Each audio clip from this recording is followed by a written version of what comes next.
Vin Diesel is back with his entire crew in Fate of the Furious. Katherine Heigl and Rosario Dawson fight each other in a trashy thriller Unforgettable. And Oscar Isaac and Christian Bale find themselves in the middle of a love triangle during the Armenian genocide in The Promise. That's on this edition of Movies with Mark. Hi, welcome to Movies with Mark. I am Mark McPherson, movie critic for Moviespoon.com. Today we're going to be taking a look at a few different movies in theaters right now, and I'm also going to make a few recommendations for movies that are currently on streaming, which you can watch right now.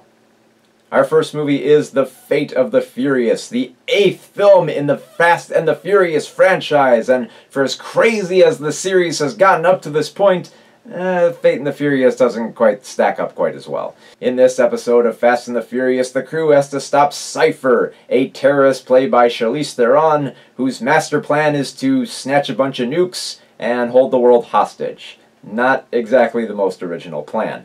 The one good thing about the villain is that Charlize Theron plays this character about as well as she can, even though the character itself is not that memorable. But there's a twist this time, as the character of Toretto, played by Vin Diesel, is not working for them and working for Cypher. How could he do this to his team? Turns out that Cypher has something that he needs, and while he tries to figure that out, the rest of the team have to make do with all the cool car stunts that they can without Toretto leading them. Now, I don't expect a lot out of the Fast and the Furious movies. I mean, most of them are pretty silly. I get that. The problem is, I don't think that The Fate of the Furious is quite as silly as it needs to be. Most of it seems kind of stock. I mean, and that feels weird to say that a film feels average when it has flaming cars going backwards and a horde of cars going like a zombie swarm through the city trying to assault a motorcade. And having an amazing scene where they have to all drive cars around ice as a submarine follows them with a nuke and shoots torpedoes at them. I mean, it sounds exciting, but for Fast and the Furious, a series that has had scenes where cars are dropped out of jets and cars try to stop tanks, this kind of seems par for the course, which sounds weird to say because the Fast and the Furious franchise has always been lovable, but I don't think it's quite up to par here. It tries to find stuff for the characters to do and doesn't quite give enough for them to do. The dialogue could also use a lot of work. There's a scene where Dwayne Johnson and Jason Statham play enemies that have to work together, and they learn to bond while they talk about what they're going to do to each other by shoving certain objects into certain orifices. Not exactly the greatest writing. This isn't the worst entry in the Fast and the Furious franchise, but I do think that the series is starting to stagnate if it can't improve on its writing just a little bit so that all these crazy, huge stunts can actually match the script that it's given. The Fate of the Furious is rated PG-13, and I'm going to give it 2.5 stars. Our next film is The Promise, which takes a look at the Armenian genocide, but has to stage it with a soapy love triangle to make it more entertaining. I'm not quite sure that it works here.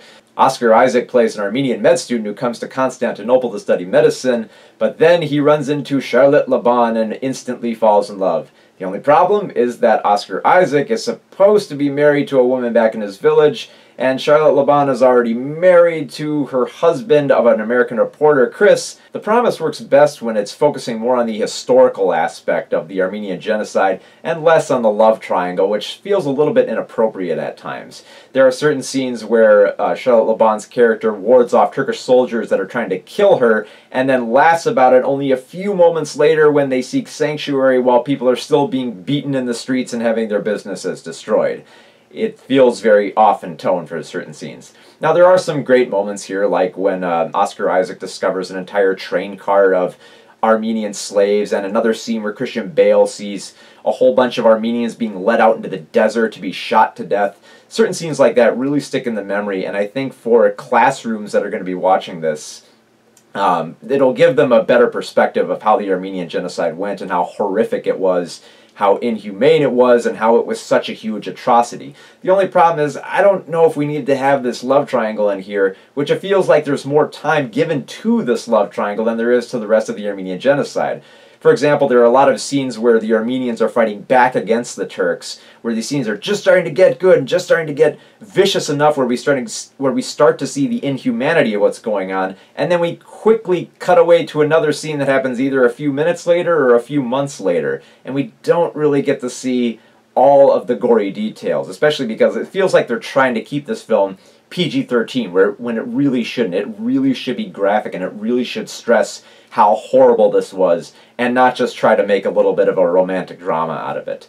It feels very out of place. I mean, yeah, for one, it is going to be inspiring for a lot of people to go out and learn more about the Armenian genocide. That I'm grateful for. Not so much for the love triangle, and considering the fact that we spend more time on the romance, and this film is over 2 hours, we don't get to focus as much on the Armenian genocide as I'd like to focus on. I can only give this film 2.5 stars.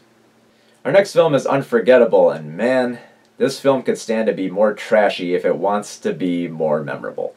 Rosario Dawson plays a woman who's just about ready to marry the man of her dreams, but unfortunately she has to deal with his crazy ex-wife, played by Katherine Heigl, who goes straight for the insanity with those crazy eyes and her prim and proper look.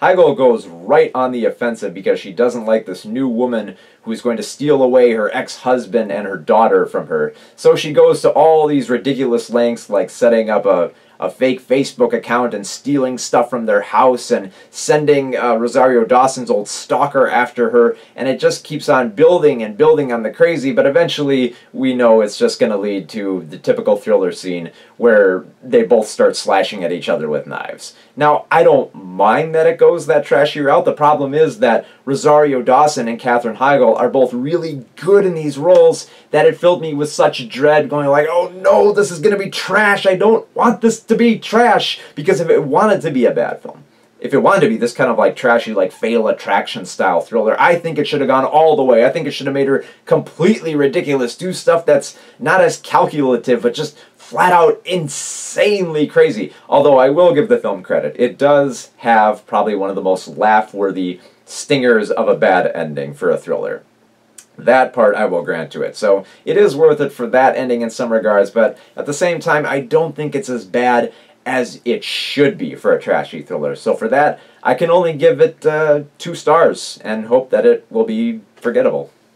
And now here are some recommendations for movies that are streaming that you can watch at home right now. Currently on Netflix is Escape from New York, John Carpenter's 1981 classic, which stars Kurt Russell as Snake Plissken, a man in the far future who's a bad enough dude tasked with going into the city of New York and saving the president from hordes of gangs. Escape from New York is badass. I absolutely love this film. I love the casting. I love the post-apocalyptic setting. I love the music. Everything about this film is so much fun. If you've never seen it, this is essential John Carpenter. Currently on Amazon Prime is Hello, My Name is Doris, starring Sally Field, in a role where she's supposed to be seen as this old woman who seems a little bit out of touch in her office, but I don't know, I think she looks pretty good to me. While she tries to deal with the fact that she's a bit of a hoarder, she becomes attracted to a young man in her office and wants to try to find the best way to appeal to this young man, and tries to figure out different ways to be young and hip and follow along with this young guy that she desperately wants to be with. And it's rather sweet and not as derogatory as I thought it would be for trying to make Sally Field look as though she's a woman who's completely out of touch in the world. I mean, she's just too likable not to love in this role. And I love the fact that she's able to blend in with this environment of hipsters where they're impressed by the fact that she can make banana bread and stuff like that. So it's a very cute movie worth checking out. Currently playing on Filmstruck right now is Watership Down, the 1970s animated classic based on the book by Richard Adams, which is a very violent adaptation, which most people recognize as that messed up movie where the bunnies attack each other. Essentially, a group of bunnies escape from their warren and try to find a new sanctuary away from corruption, but have to make a journey through a land of vicious creatures that want to slaughter them, and humans that want to shoot them, and traps that ensnare them, and even corrupt bunnies that are following them along the way. You know, past the brutality and the blood and the shock of it all that's going to traumatize kids if they actually see it. In fact, a UK network had to offer an apology because they aired Watership Down during Easter. I actually really do like the film as an adventure, and I do think that it has its own lore. It has a great voice cast of mostly actors who have never done animation voice acting before. I love the lore of this film, the adventure of it. It wraps you into it so greatly, and I think it's a great film for kids to watch if they're 12 or 13. I think it's just a great film to see at that age, especially because it'll wake you up to see how cool animation can be and how it can go into several different areas. So here's a recap of the movies on today's program.